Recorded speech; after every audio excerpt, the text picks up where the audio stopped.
मैंने ये सब मत बनाया कर। सिंपल सीधी सी रोटी चावल नहीं बनता तुझसे? घर को घर रहने देना बहू, होटल क्यों बना रही है?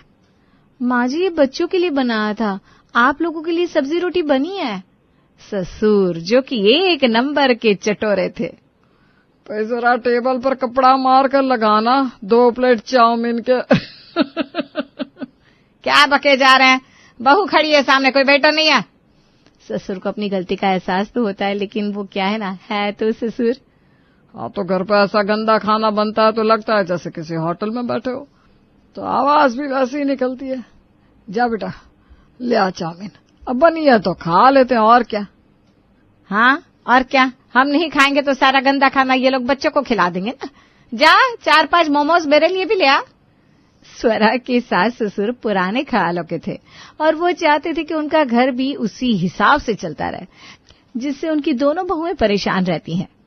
स्वरा दीदी, लगता नहीं है कि मम्मी जी पापा जी जीने देंगे। पता है कल क्या कह रहे थे? क्या कह रहे थे? कि दाल चावल बनाया करो, बस यही ना? तुझे पता है इस महीने हम लोगों के घर पर चावल कितना लगा है? अरे बाप रे, क्या ही बोलो। अरे दीदी, ये कोई बड़ी बात नहीं है, दाल चावल बनाने में कौन सा वक्त लगता है। कल सासू माँ कह रही थी ये आंगन में चूल्हा बना ले और अब से रोटी चूल्हे की ही खिलाना। बताओ दीदी, इतनी गर्मी, ऊपर से सास ससुर की चूल्हे की खाने की डिमांड। मुझसे तो चूल्हे पर खाना नहीं बनने वाला, कहीं कोयले से जल के मर जाऊं तो ना बाबा ना। मुझसे कौन सा बनेगा दीदी, मैंने तो कभी गैस में भी खाना नहीं बनाया था शादी से पहले, अब चूल्हे में खाना मेरे बस की बात नहीं है। तभी ससुर के खांसने की आवाज आती है और दोनों बहुएं लग जाती हैं काम पर, सर पर पल्ला और हाथ में बेलन। अरे बहू, क्या हो गया? आज खाना नहीं बनेगा क्या? पुराने जमाने में तो 7 बजे खाना लग जाता था, तब तो चूल्हा हुआ करता था, हाथ से गेहूं पीसा जाता था। अब पूरी सुविधा है, उसके बाद भी खाने में इतनी देरी। जब देखो तब हर बात पर पुराना जमाना ले आते हैं दीदी। हाँ, इन्हें भी तो कोई बताया कि पुराने जमाने में सास ससुर कैसे रहा करते थे। ससुर की फिर खांसने की आवाज आती है। लाई पापा जी खाना। तभी वहां स्वरा की बेटी आती है। मम्मी मम्मी चलो ना, स्कूल का होमवर्क करवा दो, बहुत सारा काम बचा है। पुराने जमाने में तो दादा दादी बच्चों को पढ़ाते लिखाते थे, जा अपने दादाजी के पास बैठकर अपना होमवर्क पूरा कर ले। ससुर अलका की बात सुन लेते हैं। हाँ हाँ, क्यों नहीं, लाओ लाओ, आओ बिटिया, मैं कराता हूँ तुम्हारे स्कूल का काम, वैसे भी तुम्हारी माँ को आता ही क्या है। ससुर की बात सुनकर अलका हंसती है और कहती है, दीदी ससुर जी को कम मत समझिए, सासू माँ से भी 4 हाथ आगे हैं ये ताने बोलियां सुनाने में। तो सुनाने देना, मुझे कोई फर्क नहीं पड़ता। जब देखो तब पुराने जमाने का रोना लेकर बैठे रहते हैं, पर जब उनका दामाद आता है तब तो कोई पुराना जमाना उनको याद नहीं आता, तब तो ये एकदम मॉडर्न और शहरी हो जाते हैं। हाँ भाभी, ये ठीक कह रही हैं आप। मुझे क्या लगता है कि दामाद जी ही ठीक करेंगे इनको। वक्त गुजरता है और सास ससुर की सोच बहू के लिए जैसी की तैसी रहती है। फिर एक रोज, अरे बहू, ये जूता तान कर कहाँ निकल रही है सुबह सुबह? कहाँ जा रही है बता दो। माँ जी, वजन बढ़ता जा रहा है, साथ में 100 बीमारियां लग रही हैं, सोच रही हूँ थोड़ा वॉक करना शुरू कर दूं। आप चलेंगे मेरे साथ? वॉक? अरे ना ना ना, वॉक पर नहीं जाएगी तू। अगर तू वॉक पर गई तो हम लोगों को चाय कौन बना कर देगा? चाय के लिए तो आपको रुकना पड़ेगा, बस मैं आधे घंटे वॉक करके आती हूँ, फिर चाय बनाती हूँ सबके लिए। सास कुछ नहीं कहती और अलका वॉक के लिए निकल जाती है। दोपहर को जब सारा काम करके अलका फ्री होकर अपने कमरे में सोने जा रही थी कि ससुर आवाज देते हैं। अलका बहू, देखो तुम्हारे लिए क्या लाया हूँ। अलका खुश हो जाती है कि पहली बार जिंदगी में सास ससुर उसके लिए कुछ लेकर आए हैं। लेकिन ये क्या? पापा जी, ये क्या है? ये तुम्हारे वॉक की मशीन है बहू, वो क्या ना चाहे तो हमें पूरे वक्त पर ही चाहिए। अलका देखती है सामने हाथ से गेहूं पीसने की चक्की रखी है। अब यह चक्की रोज 2 बार चलाना, रोज रोटी के लिए घर का ही आटा होगा, घर का पीसा आटा भी मिल जाएगा और तेरा स्वास्थ्य भी ठीक रहेगा। क्या? फिर क्या, अगले रोज से अलका का वॉक करना रुक जाता है और वो 2 वक्त रोटी के लिए गेहूं पीसने लगती है। क्या अलका, तूने तो अपने पैरों पर कुल्हाड़ी मार ली खुद ही। क्या जरूरत थी उनके सामने वॉक पर निकलने की? अब पीसो चक्की। अलका बेचारी क्या करती। फिर एक रोज स्वरा तैयार होकर बच्चों के स्कूल जा रही थी। बेटा, ये क्या पहना है? ये हमारे घर की परंपरा रही है क्या? पुराने जमाने से बहुएं साड़ियां पहनकर सर से पल्ला लेती थी, तभी घर से बाहर कदम रखती थी। ये सूट वूट हमारे घर पर कोई नहीं पहनता, जाओ इसे बदल कर आओ। वैसे जा कहाँ रही हो तुम? पापा जी, बच्चों के स्कूल जा रही हूँ। स्कूल में कोई भी पेरेंट्स साड़ी पहनकर नहीं आते, और खास करके नेहा ने कहा है कि साड़ी मत पहनकर आना। उसकी सारी सहेलियों की माँ जींस टॉप में आती है। अगर मैं सारी औरतों की तरह जींस नहीं पहन सकती तो कम से कम सूट तो पहन लूं। उसकी बेइज्जती होगी अगर मैं सर पर पल्ला लेकर गई तो। वो ऐसे स्कूल में पढ़ाने की जरूरत क्या है, हैं? जहाँ साड़ी पहनकर जाने पर बेइज्जती होती है। तभी वहां नेहा आती है। दादी प्लीज, आप अपने पुराने जमाने के ख्याल हमारे ऊपर ना थोपे। आपको पता है लास्ट टाइम मम्मा साड़ी पहनकर आई थी तो कैसी लग रही थी? मेरी सहेलियां आज तक मुझे चिढ़ाती आ रही है। जींस टॉप ना सही, पर मम्मा सूट पहनेगी। ससुर को नेहा की बात सुनकर गुस्सा आ जाता है और वो नेहा को एक जोर का थप्पड़ लगा देते हैं। थप्पड़ तो नेहा को पड़ता है, लेकिन डर स्वर आ जाती है। वो अंदर जाकर साड़ी पहन लेती है। जब कमरे में नेहा आती है, तुझे पता है ना दादा दादी पुराने ख्यालों के हैं, तो क्यों ऐसे जिद करती है? माँ, अगर आप सूट पहनकर स्कूल नहीं आ रही है तो आपको मेरे स्कूल आने की जरूरत भी नहीं है। मुझे नहीं जाना ऐसे स्कूल। साड़ी भी आप गंवार वाली पहनती है। साड़ी पहनी तो अच्छे से पहनी जैसे मेरी टीचर पहनती है। स्वरा क्या कहती कि नई साड़ियां खरीदने की भी इजाजत नहीं है। मिलने बरतने वाले लोग जो साड़ी दे जाते हैं, बस वही साड़ी उसके साथ सिलाने के लिए देती है। फिर शाम को, पता नहीं दीदी कहाँ से कांदा लहसुन की महक आ रही है। सच में दीदी, कभी कभी ना बड़ा मन करता है ऐसा लहसुन से भरा खाना खाने का। हमारे घर में कांदा लहसुन क्यों नहीं डालते सब्जी में? अरे डालते हैं, लेकिन मौका पड़ने पर। ससुर जी तो खूब चाव से कांदा लहसुन वाला खाना खाते हैं, पर वही है ना, अपने पुराने जमाने का राग इनकी नाक ऊंची कर रखी है। तभी सासू माँ आ जाती है। क्या बातें हो रही है तुम दोनों के बीच? लहसुन वाला खाने का मन कर रहा है सासू माँ, आज बना ले क्या? हरे कृष्णा हरे रामा हरे राम। आज तो बहू बड़ी पूर्णमासी है। आज के दिन तो व्रत रखना चाहिए, और तुम लहसुन की बात कर रही हो? पुराने जमाने में घर में कांदा लहसुन बिल्कुल नहीं बनता था। अगर बनता भी था तो घर के बाहर चूल्हे में, समझ रही हो? और उसके बर्तन भी अलग होते थे। अब आज तो मैं इजाजत नहीं दूंगी, लेकिन बाद में कभी देखती हूँ। बस फिर क्या था, दोनों बहुएं वहां से चली जाती हैं। शाम को बहुएं खाना बना रही थी कि बड़ा बेटा अजय आ जाता है। अरे अजय, क्या बात है, आज बड़ा जल्दी आ गया? सब ठीक है? अरे माँ, वो आज गुड़िया का पति विवेक आ रहा है ना, तो सोचा रात को खाने में उसके साथ बैठ जाऊं। नीलेश को तो आने में देर लगेगी। सास ससुर विवेक का नाम सुनते ही उछल पड़ते हैं। विवेक उनका दामाद है, जिसकी 100 गलती भी इन लोगों को दिखाई नहीं देती। शाम को दामाद घर आता है तो घर का माहौल बिल्कुल बदल जाता है। अरे दामाद जी, गुड़िया को नहीं लाए? मैं हर जगह बीवी को ढोकर थोड़ी ना घूमता हूँ। वो तो आज भैया जिद करके बुला रहे थे तो आ गया। कुछ खाने पीने का भी मूड बन गया था। मैंने कहा बाहर बैठ के होटल में खाऊंगा, इससे अच्छा अपना घर है, चलता हूँ। क्यों ससुर जी, ठीक है ना? अरे हाँ हाँ बेटा, क्यों नहीं, बताओ क्या खाने पीने का मन है? जो बोलो वो बनवा दे, दो बहुआ है। पापा, आपको पता नहीं, ये आपका दामाद एक नंबर का शराबी है। तो क्या पिएगा ये सोचिए। क्या बोला भैया? अरे कुछ नहीं, वो तो बस ऐसे ही मजाक कर रहा था। हाँ, क्यों नहीं करते ना इंतजाम। वैसे बेटा स्वास्थ्य के लिए बहुत खराब होती है, ये तो पता है ना तुमको। वो ऐसा है ना पापा जी, ज्यादा अक्ल मत चलाइए अपनी। बोल रहा हूँ ना, कांदा भजी बना दीजिए, और वो भी छोटी वाली भाभी से कहिएगा। वो क्या है ना, अलका भाभी ने बहुत पहले कांदे के पकौड़े खिलाए थे मुझे। आज तक उसका टेस्ट मेरे मुंह में बसा हुआ है। अलका तो ये सुनकर खुश हो जाती है। हे भगवान, कुछ और मांगा होता तो वो भी मिल जाता। कांदा लहसुन खाने का मन हो रहा था और आ भी गया चांस।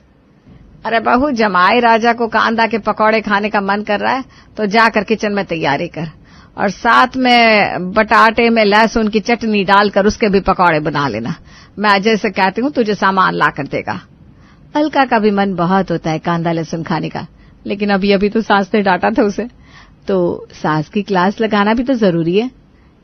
नहीं माँ जी, आज तो बहुत बड़ी पूर्णमासी है। आज तो दुनिया भर के लोग व्रत रखते हैं। मुझसे नहीं बन पाएगा कांदा लहसुन वाला खाना आज। देख, ज्यादा नौटंकी मत कर, समझी? चुपचाप खाना बनाने की तैयारी कर, हमारे जमाई राजा को खाना है। अलका मन ही मन मुस्कुराती है और किचन में चली जाती है। देखा, मैंने बोला था ना, सब बनता है घर में, बस सुविधा के अनुसार। जब जवाई आ गया तो ये घर की सारी पुरानी परंपरा, सारे कायदे कानून उस छत के ऊपर दिखेंगे। दोनों बहुएं हंसने लगती है। खैर जमाई राजा खाकर खूब सारा पीकर घर से निकल जाते हैं। हाय रे माँ जी, मेरे पैर पर बहुत चोट लगी है, चला भी नहीं जा रहा। दामाद जी भी जा चुके हैं, मैं चलिए अपने कमरे में सोने। माँ जी मैं सारा बर्तन रख देती हूँ, और कोई काम है तो बता दीजिए। ऐसा कैसे कोई काम नहीं है? हमारे घर में ये सब गंदी चीजें जब बनती है तो उसके बाद पूरे घर की धुलाई होती है। तो एक काम कर, पूरे घर को पानी से धो, पूरा घर शुद्ध कर, अगरबत्ती जला और उसके बाद सोने जाना। छोटी बहू समझ जाती है कि अचानक से बड़ी बहू ने क्यों चोट लगने का नाटक कर दिया।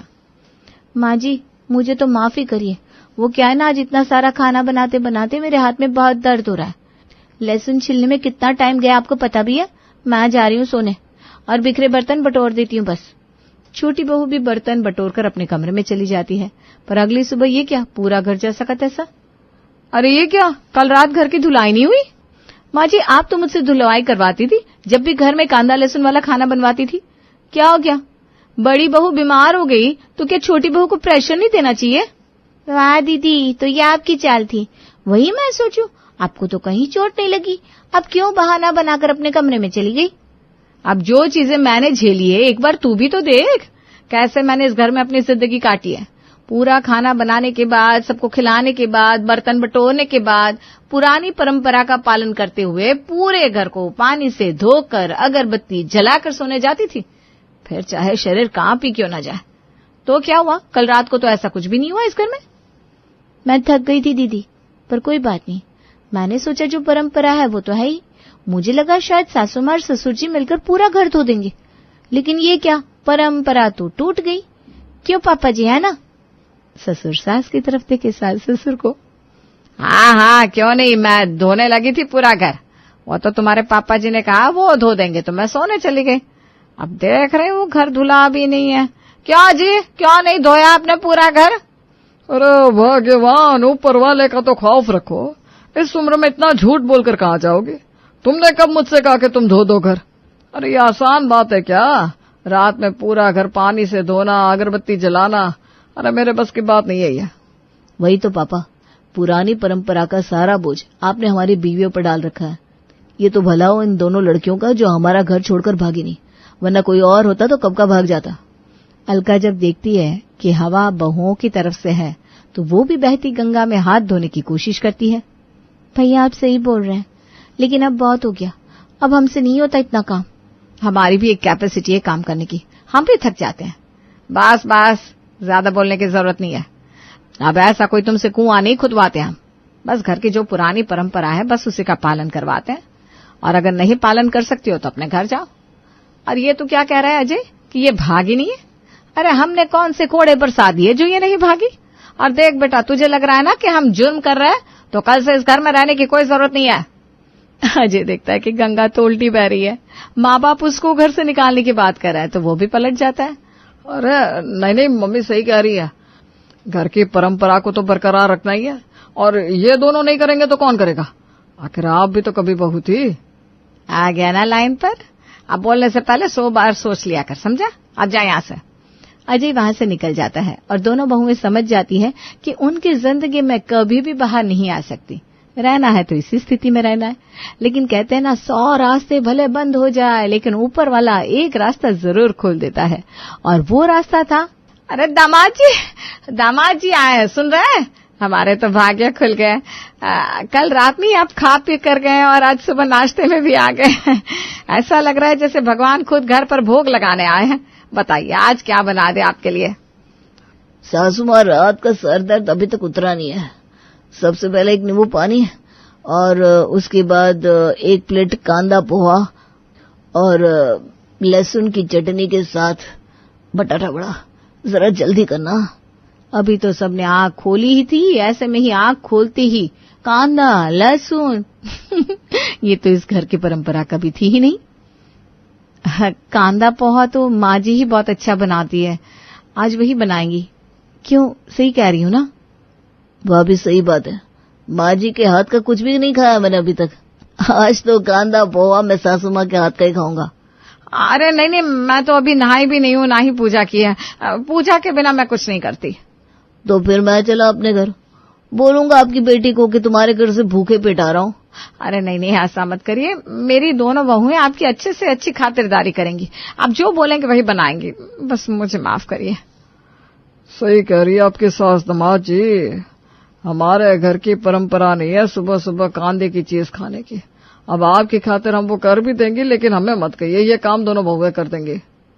पिताजी, परंपरा तो मेरे घर की भी नहीं है सुबह सुबह कांदा लहसुन ये सब खाने की। मुझे माफ करिए, मैं अभी नहीं कर पाऊंगी। मुझे तो बनाना ही नहीं आता, और वैसे भी सुबह में मेरा इतना काम फैला है कि अगर कांदा काटने में लगी तो बाकी का काम कौन करेगा। वैसे भी इस घर की परंपरा के अनुसार वो सारे काम बहुत जरूरी है, तो मुझे भी माफ करें। दोनों बहुएं वहां से चली जाती है, लेकिन दामाद वहीं खड़ा रहता है।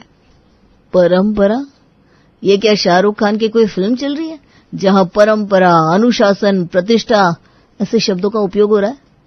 ससुर जी, आप लोग घर को घर क्यों नहीं रहने दे रहे? सोचिए, अगर आपकी बेटी के साथ मैं ऐसा करूं तो, अगर उसकी भी सारी इच्छाएं मैं दबाकर अपने घर के ढकोसलों को उसके पीठ पर लाद दूं तो चलेगा क्या? अरे नहीं नहीं, मेरी बेटी के साथ ऐसा मत करना, कमर टूट जाती है, मैं जानती हूँ ना। ये दोनों बहुओं को जब हम काम बोलते हैं तो ये कितना थक जाती है। मेरी बेटी के साथ ऐसा कभी मत करना। हमें अपनी गलती का एहसास हो गया है। आप सही कह रहे हैं।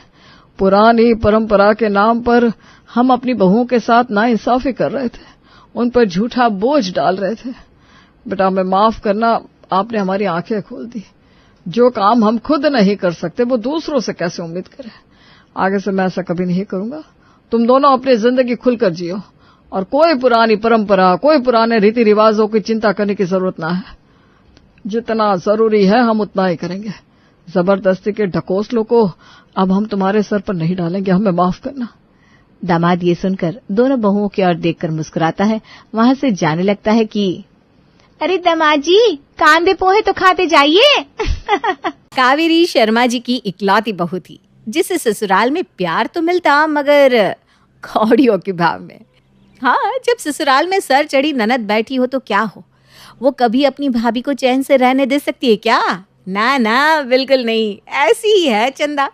चंदा अपनी भाभी कावेरी को हमेशा परेशान करती रहती। एक दिन की बात है।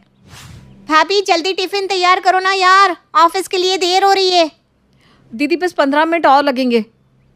आधे घंटे से 15 मिनट कर रही हो, अभी तक हुए नहीं है आपके 15 मिनट। दीदी। भाभी, अब ना और कोई एक्सक्यूज मत बनाना। सारा दिन तो घर में बैठी रहती हूँ, थोड़ा जल्दी हाथ चला लोगी तो क्या हो जाएगा। आपकी वजह से आज अगर मैं लेट हो गई ना तो मेरी तो शामत आ जानी है। बॉस हमेशा सर पर तांडव करने के लिए आ जाता है। आपको क्या, आपके तो मजे ही मजे हैं। ऐसा नहीं है दीदी, घर में भी बहुत सारे काम होते हैं। आपके पास जुबान चलाने के सिवा और काम भी है क्या? हाँ, बन गया हो टिफिन तो लाओ अब। ये लो दीदी। और चंदा वहां से चली जाती है। वहीं दोपहर के समय, बहू, मेरे पैर बहुत दर्द हो रहा है। लाइए मैं मालिश कर देती हूँ।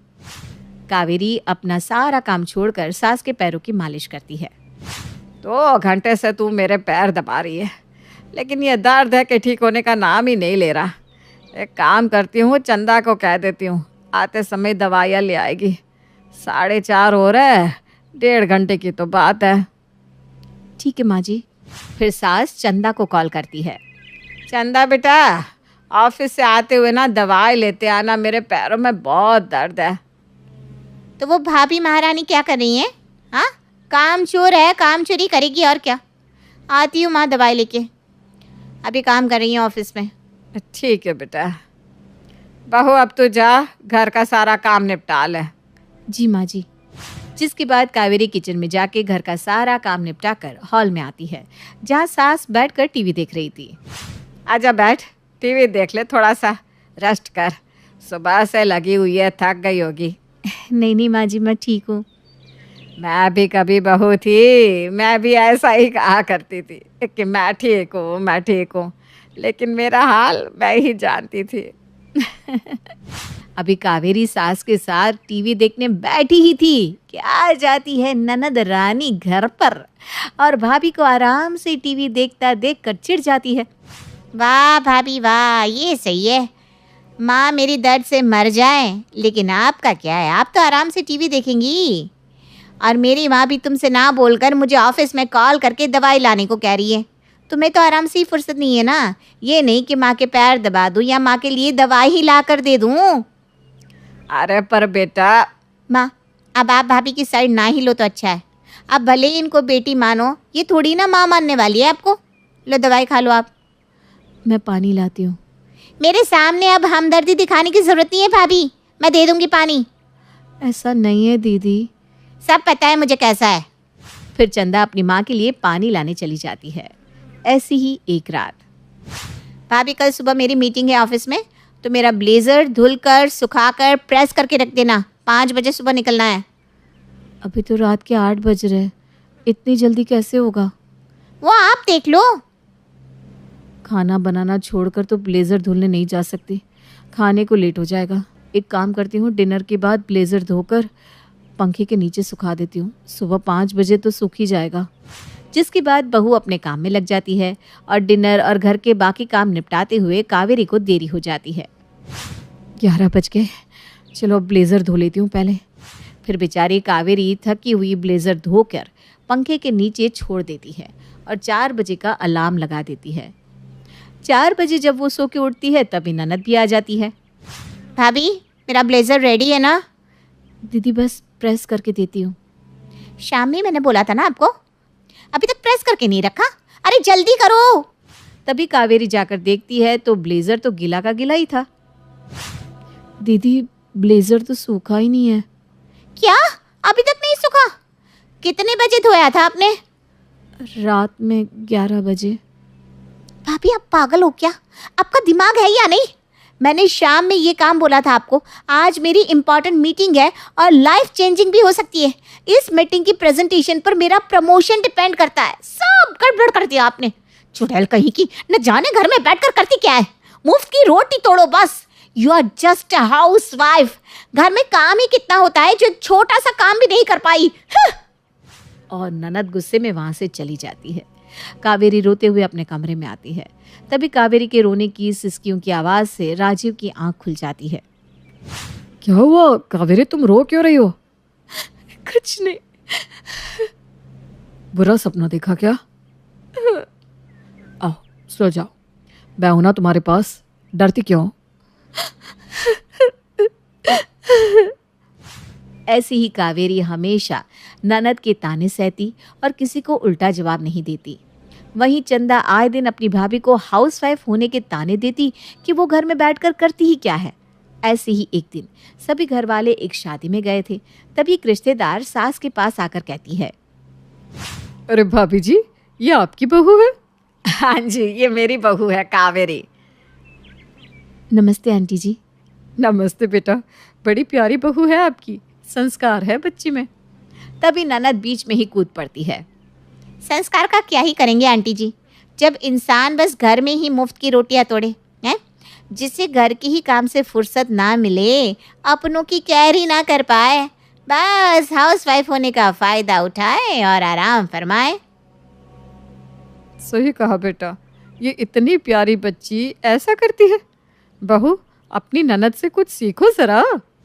और रागिनी वहां से चली जाती है। कावेरी और सास को चंदा की बातें बहुत बुरी लगती है, लेकिन वो कुछ नहीं कहती। कुछ दिनों बाद मैं सोच रहा हूँ कि अब चंदा की शादी करा दे। क्या ख्याल है आपका भाग्यवान? ख्याल तो नेक है जी, वैसे भी 26 की हो गई है चंदा, अब नहीं तो कब करोगे? मेरा दोस्त राजेश याद है, वो कॉलेज टाइम में मेरे साथ में था। हाँ जी, राजेश भाई साहब को कैसे भूल सकती हूँ। एक वही तो है जिन्होंने हमें मिलाने के लिए काफ़ी एफर्ट्स किए थे।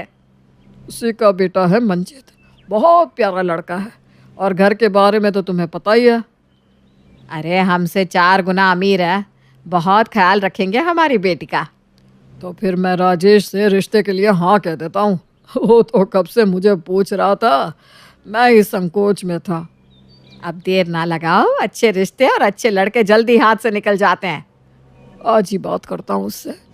जिसके बाद श्यामलाल जी अपने पुराने दोस्त राजेश को कॉल करते हैं और रिश्ता पक्का कर देते हैं। वहीं चंदा भी अमीर ससुराल पाके इतरा रही थी। कुछ ही दिनों में चंदा और मंजित की शादी बड़े ही धूमधाम से होती है और दोनों परिवार बहुत खुश होते हैं। विदाई के समय भाई श्यामलाल, अब जल्दी से विदाई करवा दे, मैं अपनी बहू को घर ले जाऊं। हाँ बस थोड़ा टाइम। क्या हुआ, विदाई लेट क्यों हो रही है? अब बहू पता नहीं कहाँ रह गई है, उसके लिए ही रुकी हूँ। मेरी शादी के दिन भी पता नहीं कहाँ बिजी है ये।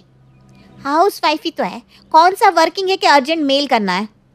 बस महारानी आराम कर रही होगी कहीं, इसलिए दिखाई नहीं दे रही। क्या हुआ बेटा, क्या बड़बड़ा रही है? अब आपकी निठल्ली बहू मेरी विदाई में देरी लगाएगी तो गुस्सा तो आएगा ना माँ। तेरे ससुराल वाले भी है यहाँ पर, आज तो गुस्सा मत कर बेटा। ठीक है, लो आ गई आपकी महारानी। अरे कहाँ रह गई थी बहू, विदाई में देर हो रही है। माँ जी अंदर जो सामान बिक रहे हैं ना, उसे समेट रही थी। अरे पहले विदाई हो जाए, फिर हो जाएगा ना सामान समेटना भी। बस बहाने बनाती रहेगी महारानी। जिसके बाद सभी घर वाले चंदा की विदाई करते हैं और चंदा अपने ससुराल चली जाती है। ससुराल में सभी चंदा का स्वागत बहुत अच्छे से करते हैं और शादी के कुछ हफ्ते बहुत अच्छे से बीतते हैं। जिसके बाद एक दिन चंदा सुबह सुबह रेडी होकर घर से निकलने लगती है। तभी बेबी कहाँ जा रही हो? ऑफिस? ऑफिस क्यों? तुमने जॉब छोड़ी नहीं क्या अभी तक? नहीं, मैंने शादी के लिए लीव ले ली थी। नाउ काम तो करना होगा ना। मैं हूं ना काम करने के लिए। और 50,000 की नौकरी क्यों करनी है तुम्हें? इट्स 50,000, बात होता है इतना। तुम कहीं नहीं जा रही, घर में बैठो। बस मैं अपनी बीवी से काम नहीं करवाना चाहता। दुनिया बोलेगी बीवी की कमाई खाता है। वैसे भी मैं महीने में लाख कमाता हूँ, तो तुम्हारे जॉब करने की कोई ज़रूरत ही नहीं है। लेकिन कुछ नहीं। जाओ जाके मेरे लिए खाना बनाओ, और हाँ, टेस्ट में बेस्ट होना चाहिए खाना। चंदा किचन में जाके सोचने लगती है, ये क्या, मुझे तो खाना बनाना आता ही नहीं है। फिर भी चंदा जैसे तैसे मंजित के लिए खाना बनाती है। तो ये क्या कोई खाना है? तुम्हें खाना बनाना भी नहीं आता क्या? नहीं तो। धत, चल मैं कुकिंग क्लास लगवा देता हूँ। मैं चाहता हूँ कि मेरी बीवी बेस्ट हाउसवाइफ बने। बेचारी चंदा सर पर हाथ रख लेती है। ओह शिट, क्या सोचा था चंदा ने और क्या हो गया। वो कहते हैं ना, पिछला किया सामने आता ही है। अब चंदा के साथ भी वही हो रहा था। चंदा ने शादी के पहले अपनी भाभी को हाउसवाइफ होने के लिए खूब ताने दिए।